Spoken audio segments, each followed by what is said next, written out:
One of the best days of inshore visibility we've ever gotten off the coast of Townsville. Pretty much being able to see these wrecks with this much visibility is really hard to come by, and they were obviously just littered with life. It was the Barramundi closed season, so we weren't allowed to shoot any of them, but it was really cool to just see all of them swim around and just do their thing. We were hoping there might be some bigger finger marks hanging around, but most of the dives we did, we just saw quite a lot of barramundi, lots of bait fish, and the odd smallmouth nanny guy, but nothing really worth taking a shot on. On these dives, what we mainly just do is you just slowly work the wreck from one end to the other, and you're just scanning to see what kind of predators might be around. Often the finger mark might sit off the wreck, and it takes a little bit of going up and down and making a bit of commotion to sort of bring them in. But normally their curiosity will get to them if they are around. For this trip, we had no expectation for the visibility to be this good. We were planning to just do our normal routine where we start off at the wrecks, and what normally is around between 1 to 2 meters at max at these wrecks. But obviously on this day we had between 4 to 5 meters viz, and it was actually so amazing to be able to see the wrecks in their full life. So many fish around, and even though there was nothing that we really wanted to shoot, it's just special dives like this that really sort of make you feel like you're hunting. And another big barra that I saw there sort of spooked off, but I wanted to try get a nice video for you guys just to show what they sort of do on these wrecks. They're pretty mellow, they just sort of swim around, and generally the biggest challenge is actually finding them in the visibility rather than shooting them. But right after, we decided to punch out to some more sort of reefy area where we found a few nice fish. Visibility was still pretty good, and on this spot I found this nice mangrove jack, which ended up coming at around 55 centimeters, which was pretty big for an inshore mangrove jack. Definitely my biggest jack from the islands, and made it a pretty easy shot for me. These fish are very curious in dirty water, and generally you can get a pretty good shot on them. On my next dive, I was lucky enough to find this ornate crayfish. Very often it is a bit of a challenge to actually find them around the islands. Visibility being so poor makes it difficult to cover ground and find where they're hiding, but on a day like this it makes it very easy, and luckily I pulled out a pretty nice ornate. I have also been trying to do more grabs on my crayfish rather than shooting them. I feel like it just gives them a better opportunity at getting away, and it's a little bit unfair when you just sort of shoot them. Unless you're like my mate Lockie, who in this video tries to shoot this big one that was probably 2 to 3 kilos, and well, he just straight up missed it, and it just ran straight into the back. And so, I mean, very unfortunate, and it's pretty rare that you miss a crayfish. But right after, Lockie was lucky enough to shoot a big finger mark. He unfortunately didn't get on video, but he did get this clip of the whole school swimming in right after, and he wasn't too sure if he was going to take another one. He wanted to get me or Ricky onto one before just taking another shot. Finger mark can spook quite easily, and that's sort of what happened on this dive. He wasn't fast enough to take a shot, and well, he wasn't too sure if he wanted one, and we didn't see them for the rest of the day, so. But we still managed one 65 centimeter finger mark, which was good to start off on the new area. And this is my dive, first dive on this new spot, where we've got probably the best visibility we've had ever before, and being able to see how many fish are really there was quite surprising.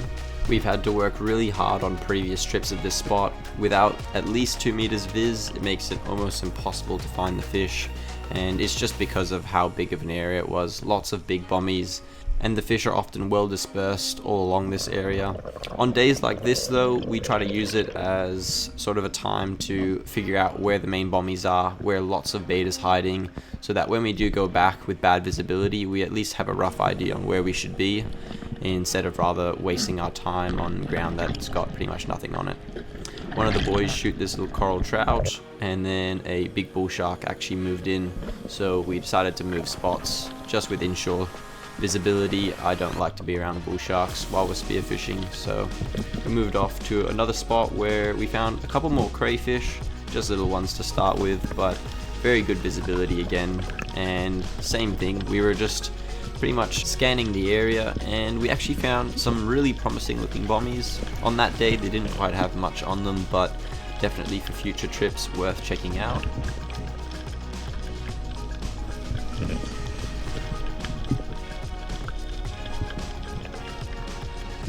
I came across this reasonable sized goatfish, not exactly something we target a lot in Australia, but around the world, very popular eating fish.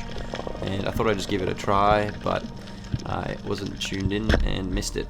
But that was alright. I probably wasn't really wanting that fish that bad, but right after, big tusky came in, pretty decent one for inshore. I think it was around 54 centimeters. I noticed a lot of fish getting around the area and figured it was probably some little hot spot, and right next to it I found these 3 bommies all clumped together where we ended up getting 2 nice crayfish off of, and plenty of other fish swimming around too. There was some big trevallies, and I actually ended up getting this bar cheek coral trout, which ended up being 64 centimeters, which is pretty big for a bar cheek. You don't get them all that big very often around the islands. Normally the wrecks and shoaly ground where those big ones hang out. But placed a nice shot into him there. You couldn't actually see him through the video, but there was a faint shadow that I saw and I knew it was him, so I put a nice shot into it. And luckily I put myself into a pretty bad spot getting stuck in the coral, but luckily I got out and didn't do too much damage to the coral in that. But a nice bar cheek coral trout, was really happy with it. We then moved off to the last spot of the day where there was not as good visibility but still reasonable, and a few mackerel getting around. So put a nice shot into this grey mackerel.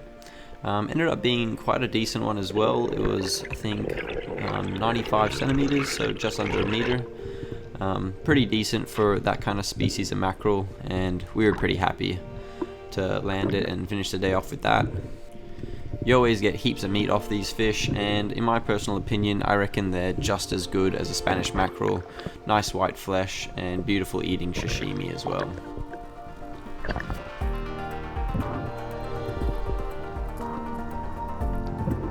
For my last dive of the day, I spot this big tusky. I was too slow to turn the video on for the shot, but I got the last bit on video, and this one ended up coming in at 63 centimeters. Pretty big TUSKFIsh for inshore. We haven't shot many big ones, but we have heard of some people getting absolute monsters. But when you're diving shallow like this, you're not really going to see big ones. So I was stoked, and yeah, last dive. And this ended up being our catch for the whole trip. A lot of them weren't on video, unfortunately. Ricky and Lockie didn't have a GoPro on the entire day, but I tried to get as much as I could on video. And 2 Maori sea perch, which we got at the end. That was really exciting. First on the boat that we've ever landed of them. And then, yeah, a couple nice TUSKFIsh, the smallest one being around 53 centimeters. And then just great fish all around, and a good day inshore.